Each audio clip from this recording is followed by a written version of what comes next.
ये है कहानी माई बिलियनर लवा भाग 5। Cafe junction cafe and restaurant. Vanya Vanya बेटा जरा इधर सुनो।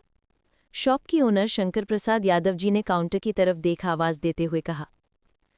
वन्या एक सिंपल वाइट लॉन्ग अनारकली कुर्ते के साथ डेनिम जीन्स पहने, बालों को शिफॉन स्कार्फ से बांधे हुए एक तरफ से उनके पास आकर खड़ी हो गई और कहा, जी चाचा जी आपने बुलाया? हाँ बेटिया, अच्छा सुनो, मैं मंडी जा रहा और फिर वहाँ से राशन के लिए गोदाम जाना है, तो हो सकता है आते आते शाम हो जाए, तो आज सब कुछ तुझे संभालना है, ध्यान रखना।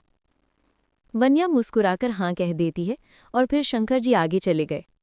वन्या इस वक्त काउंटर पर खड़ी सामने कंप्यूटर पर देख रही थी।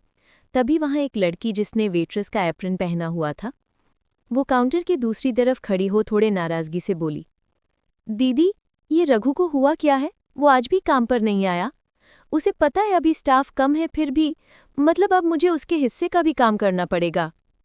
अरे अनीता डोंट वरी, हम जल्दी नए स्टाफ की भर्ती कर देंगे और उसे मैंने छुट्टी दी है आज। उसे अपनी माँ को लेकर हॉस्पिटल जाना था। अच्छा चल मुंह मत बिगाड़, उसके हिस्से का काम मैं कर दूंगी। वन्या ने उसे समझाते हुए कहा, जिस पर वो सर ना में हिलाकर बोली, अरे नहीं दीदी, आप तो यहाँ की मैनेजर कम मालिक हैं, आप कैसे काम करेंगी? चल चल, चाचा मुझे चाबियां दे देते हैं, इसका मतलब ये तो नहीं कि मैं मालकिन बन गई। मैं भी तुम लोगों के जैसी हूँ। अच्छा तू जा, मैं थोड़ी देर में आती हूँ। अनीता आगे चली गई और वन्या कंप्यूटर पर कुछ देखने लगी। इधर दूसरी तरह एक चमचमाती एसयूवी ब्लैक कलर की कार आकर रेस्टोरेंट के दरवाजे पर झटके से रुकी और एक तरफ के दरवाजे से एक 30-32 साल का लड़का, जिसने कैजुअल ऑफिस कपड़े पहने हुए थे, वो निकला, तो वहीं अगले ही पल दूसरी तरफ का दरवाज़ा भी झट से खुला और उसमें से चमचमाते महंगे ब्लैक जूते पहने 2 पैर कार से बाहर आए और फिर आंखों पर चश्मा लगाते हुए सूट बूट पहने हमारे हैंडसम से एआर निकले।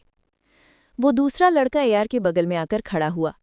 एआर सामने रेस्टोरेंट को देखते ही अपने चश्मे को निकाल तीखी नज़र उस लड़के को घूरते हुए बोला, यही जगह मिली थी मीटिंग के लिए?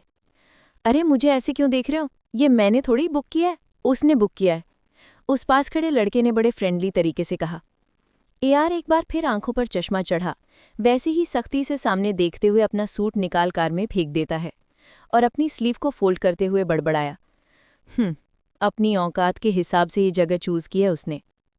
ये कहे वो अपने उसी एटीट्यूड में आगे बढ़ गया, तो पास खड़ा लड़का भी उसे ऐसे देख हल्के से मुस्कुराकर उसके पीछे हो लिया। अतुल सोनी।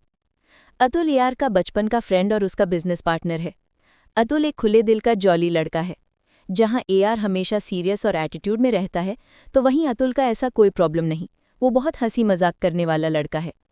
दोनों एक दूसरे के स्वभाव को बहुत अच्छे से जानते हैं। एक अतुल ही है जो एआर के थोड़ा करीब है और उसकी अच्छी बुरी हर बात को जानता है। एआर कुछ हद तक अतुल से अपने मन की बातें कहता तो है, पर उतना ही जितना उसे जानना चाहिए। अगला दृश्य। अनीता जल्दी जल्दी एक ऑर्डर लेकर आगे बढ़ रही थी कि अचानक ही सामने से आती वन्या से टकराते हुए बची। अरे अनीता संभल कर, क्या कर रही हो ऐसे, तुम्हें चोट लग जाएंगी। वन्या उसके हाथ के ट्रे को पकड़ते हुए बोली। अनीता उसे देख अफसोस करती हुई, सॉरी दीदी, वो आज कैफे में थोड़ा रश है ना, तो बस जल्दी जल्दी के कारण। अच्छा ठीक है, एक कर्म कर, तू उस तरफ का काम देख ली, इस तरफ मैं देख लेती हूँ। वन्या ने उसे समझाते हुए एक और इशारा कर कहा और अनीता हाँ कह चली गई। इधर एआर के कदम बड़ी तेजी से आगे बढ़ रहे थे, तो उतनी ही तेजी से उसके पीछे आता अतुल उसे रोकने की कोशिश कर रहा था। अक्षत यार, इतना गुस्सा करने की क्या जरूरत थी, आराम से भी तो बात हो सकती थी ना। बात? वो भी आराम से? उसकी औकात भी है मुझसे बात करने की। उसे तो मैं ऐसा सबक सिखाऊंगा कि हमेशा याद रखेगा।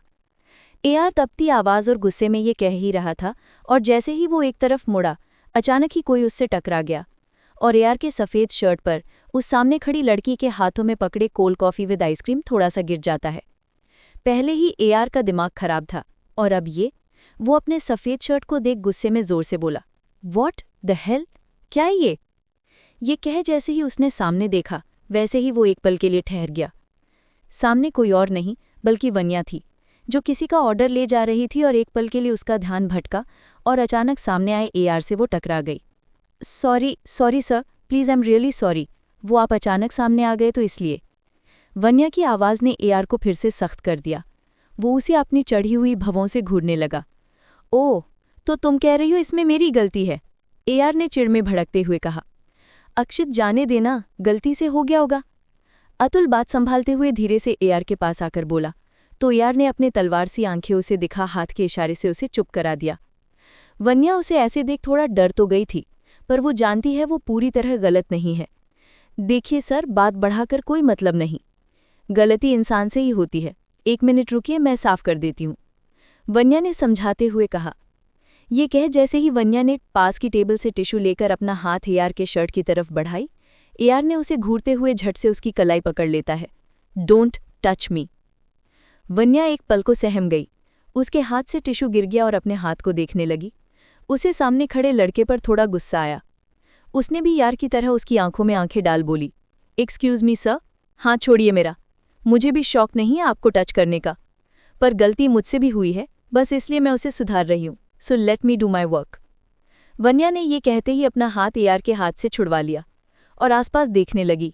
उसे दूसरा टिश्यू देखा नहीं तो उसने कुछ सोचकर अपने बालों से अपने शिफॉन हेयर स्कार्फ को खींचकर बालों से निकाल हाथों में ले लिया, जिससे उसकी रेशमी जुल्फें जो अब तक स्कार्फ से बंधी थीं वो अब उसके कंधे पर बिखर गईं, और उसके खुले बाल ने तो उसके रूप को इतना निखार दिया कि बस एआर की आंखें उसके चेहरे पर ठहर गईं। वन्या पास के टेबल पर रखे पानी के ग्लास में अपना स्कार्फ डुबोकर उसे गीला कर एआर के थोड़ा करीब आ उसके सीने के पास लगे आइसक्रीम के दाग को साफ करने लगी। और एआर क्या, वो तो मानो हैरान सा वन्या को निहारे जा रहा था। ये पहली बार था जब कोई लड़की एआर को उसकी मर्जी के खिलाफ छू रही थी। दोस्तों, ये थी उनकी पहली मुलाकात। क्या वन्या एआर की शर्तें मानकर उसका ये ऑफर स्वीकार करेगी? जाने के लिए अगला भाग ज़रूर सुनें और जाने से पहले हमें फॉलो ज़रूर कर लें ताकि कहानी समय पर आपके पास पहुंच जाए। और ये भाग आपको कैसा लगा बताना ज़रूर। बाय।